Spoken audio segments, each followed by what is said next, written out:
அடுத்ததாக வந்து இப்போ இந்த artificial intelligence, machine learning, data science, இந்த மூணுத்துக்கும் என்ன வித்தியாசங்கள்? ஓகே. இப்போ வந்து ஏஐன்றது ஒரு குளோப் மாதிரி. அதில் வந்து எப்படி நம்ம ஏஷியா சொல்கிறோம், ஏஷியா பசிபிக் சொல்கிறோம், அதுதான் வந்து இந்த டேட்டா சயின்ஸும் மெஷின் லேர்னிங் மாதிரி. இப்போ ஒரு எக்ஸாம்பிள் நான் சொல்கிறது, ப்ராப்ளி அந்த எக்ஸாம்பிள் சொன்னால் உங்களுக்கு இன்னும் அதில் புரிதல் கிடைக்கும்னு நினைக்கிறேன். இப்போது நம்ம வந்து ஒரு ஹோட்டல் போயிருக்கோம், சாப்பிட போகிறோம், இல்லை ஒரு 10 பேர் 15 பேர் கூடியிருக்கோம். நான் ட்ரீட் கொடுக்குறேன்னே வச்சுக்கோங்களேன், சாப்பிட்றோம் எல்லோரும்.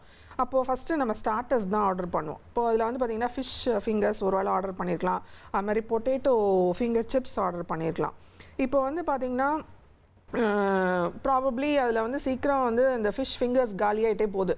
அப்போது நான் என்ன பண்ணேன்னா இன்னும் ஆர்டர் பண்ணணும், இன்னும் சில பிளேட்ஸ் ஆர்டர் பண்ணணும். அப்போது இப்போ எனக்கு இதில் ஒரு ஸ்டாட்டிஸ்டிக்ஸ் கிடைக்குது. அதாவது ஃபிஷ் ஃபிங்கர்ஸ் வந்து கம்மியாகிட்டே போகுது அண்ட் பொட்டேட்டோ ஃபிங்கர்ஸ் அப்படியே தான் இருக்குது. So I can see a trend in data. ஒன்று குறையுது, இன்னொன்று அப்படியே இருக்குது, இல்லை ஒன்று கூட்டிகிட்டு கூட போகலாம். ஒரு வேலை இப்போ இந்த தங்கம் விலையெல்லாம் பார்த்தீங்கன்னா நாளுக்கு நாள் கூட்டிகிட்டே போகுது இல்லையா, அது வந்து டேட்டா பேட்டர்னில் நம்ம பார்க்கக்கூடிய ட்ரெண்டு. ஸோ அந்த மாதிரி வந்து நீங்கள் வந்து டேட்டா சயின்ஸ் அந்த துறையிலேருந்து நீங்கள் அந்த மாதிரி காரியங்கள் பார்க்கலாம். இல்லை வெதர் ப்ரெடிக்ஷன்ஸ்லாம் பார்த்தீங்கன்னா நாளைக்கு மழை வரும், இத்தனை மாவட்டங்களில் மழை பெய்ய போகுது அப்படின்லாம் ப்ரெடிக்ஷன் சொல்கிறாங்க இல்லையா. இதெல்லாம் வந்து பார்த்திங்கன்னா நிறைய சென்சர்ஸ், அதாவது இன்றைக்கி இருக்கிற ஹியூமிடிட்டி, இன்றைக்கி இருக்கிற அந்த டெம்பரேச்சர், இதெல்லாம் பேஸ் பண்ணி அவங்க ப்ரெடிக்ட் பண்ணுறாங்க. இந்த மாதிரி ப்ரெடிக்ஷன்ஸ் எல்லாமே வந்து இந்த டேட்டா சயின்ஸ் துறையிலேருந்து நீங்கள் பண்ணலாம். ஒரு கோர்ஸில் நீங்கள் படிச்சிங்கன்னா இதெல்லாம் புரிஞ்சிக்கலாம், தெரிஞ்சுக்கலாம்.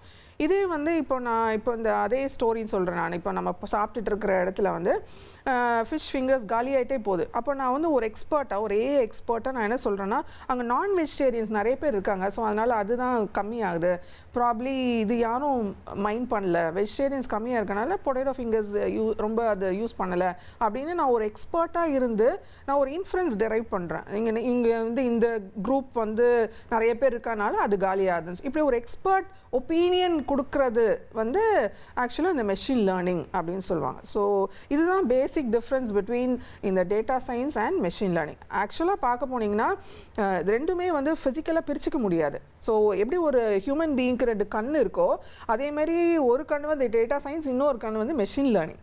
ஸோ அந்த ஏஐ துறையில் இந்த 2 பிரிவுகளும் ரொம்ப தேவையானது. கண்டிப்பாக அன்றாட வாழ்க்கைக்கு ரொம்ப உதவிகரமாக இருக்கும்.